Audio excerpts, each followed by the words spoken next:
Stress and anxiety is something that I myself do suffer with. I do find myself getting very anxious about leaving the house and meeting new people.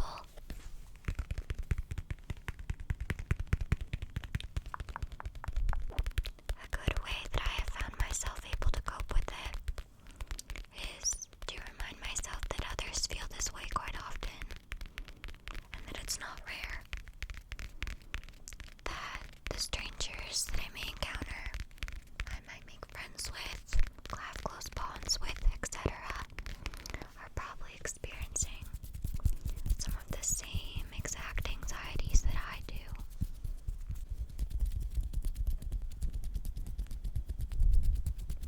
Okay? We need to remind ourselves that we are normal, that we are safe, and that we are going to be okay. This too shall pass. This too shall pass.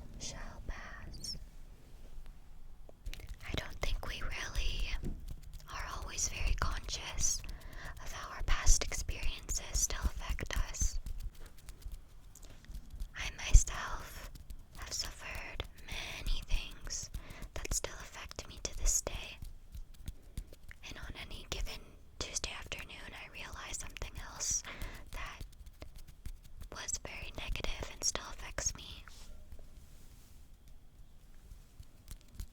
What we're gonna go ahead and do is try to regain focus. Regain focus, regain focus. So, just for practice, I'm going to show you this rainbow catcher, okay? It's a moon.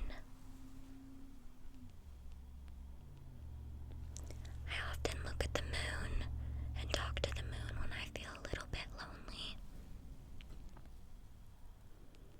When I'm dealing with anxieties that are quite hard to manage. And when I just kind of need a friend. So just kind of focus on it, swaying back and forth, back and forth, back and forth.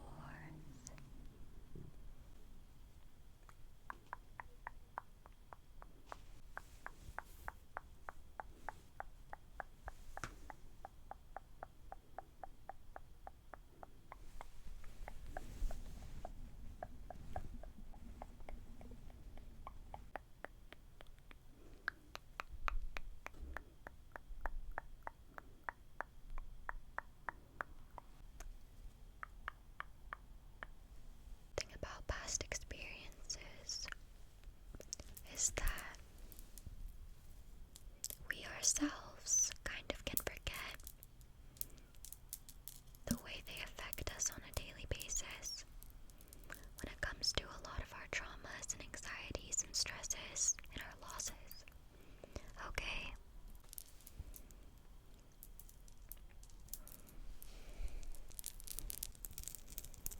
What I'm gonna ask you to do now might seem a little spooky, okay? But after this, we're gonna pluck away all of that negative energy, I promise, and I'm here for you. So you don't need to worry. The birds outside are chirping. They're also here for us, okay?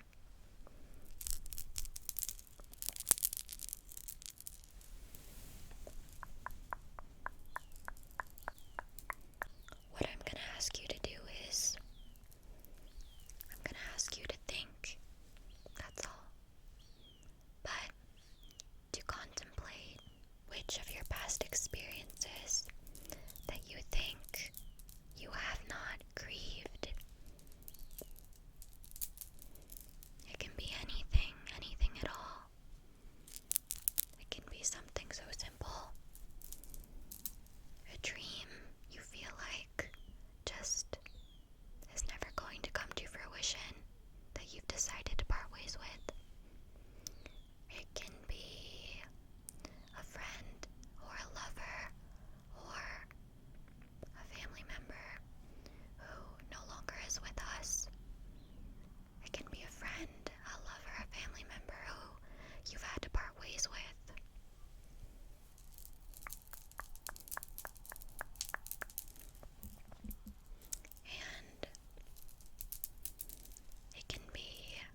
small, we like to live in the past.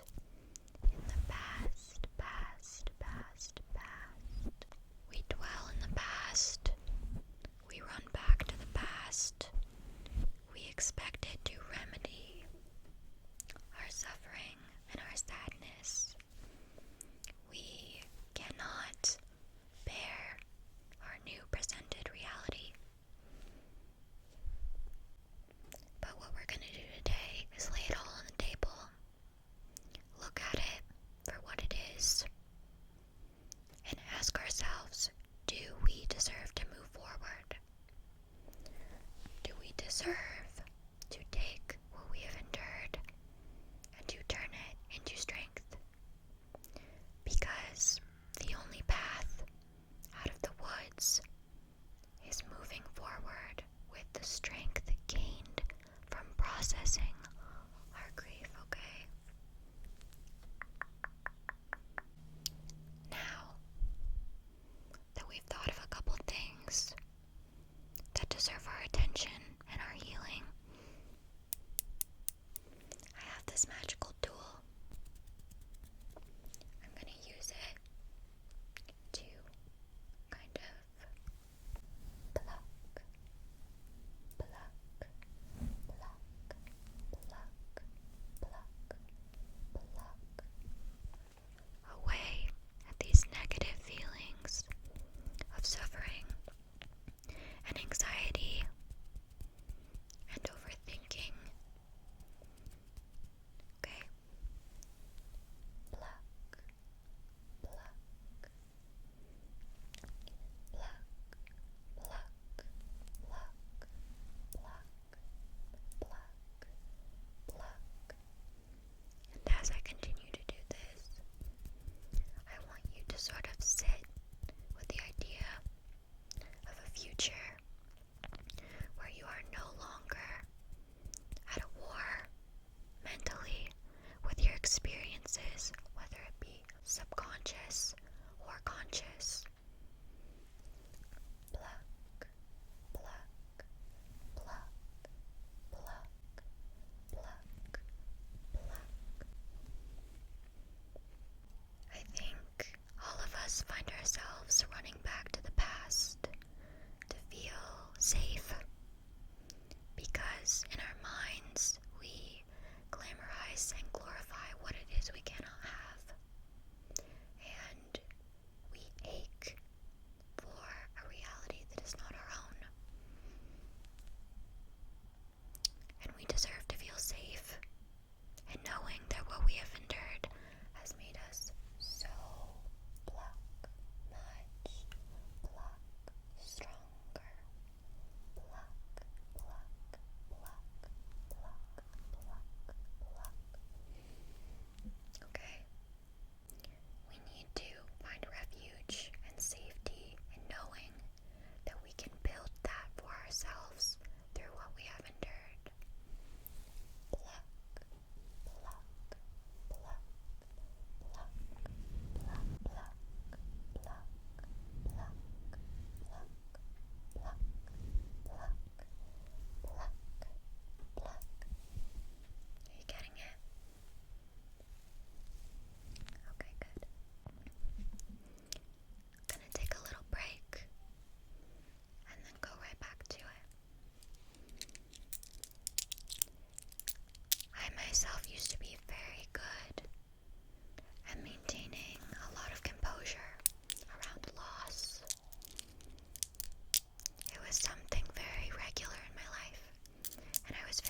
deserves to experience it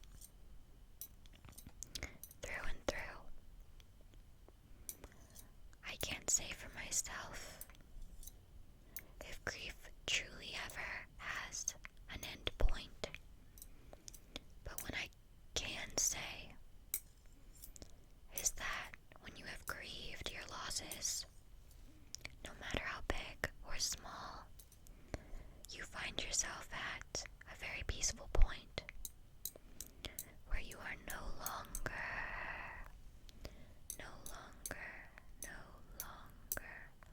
haunted by the past, the past, the past, the past, the past, the past, the past, the past. The past seems like a very treacherous and beautiful place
towards yourself.